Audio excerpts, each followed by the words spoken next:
communist authority shows incontrovertibly that your wife, the former Francesca Mancini, lied on 2 occasions under oath about her communist affiliations.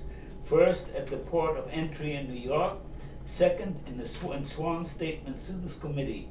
Simply repeat for this committee what you have already stated.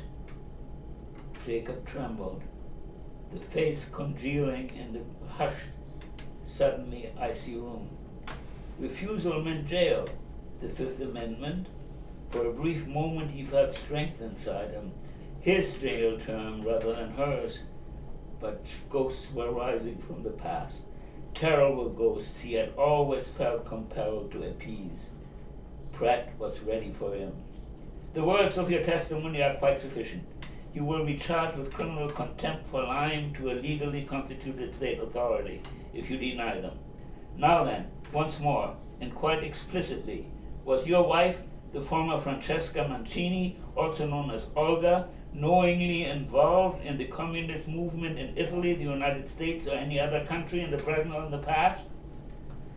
At this moment, Jacob Becker's vision replaced 2 bland American officials in civilian clothes with 2 men in black uniforms, death heads on visored caps and swastikas on their sleeves.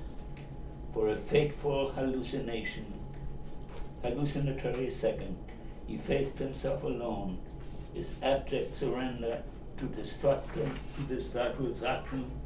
that was an intolerable burden of his history, his life. And I read that sentence again, I'm sorry.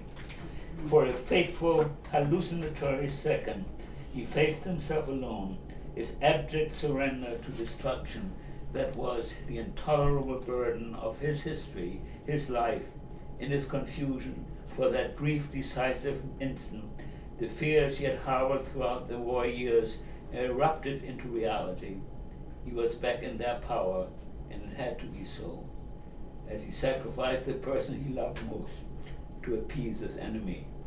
Say it, Pratt spat out. Was she or wasn't she? Yes, he whispered. It was too late, irrevocable now.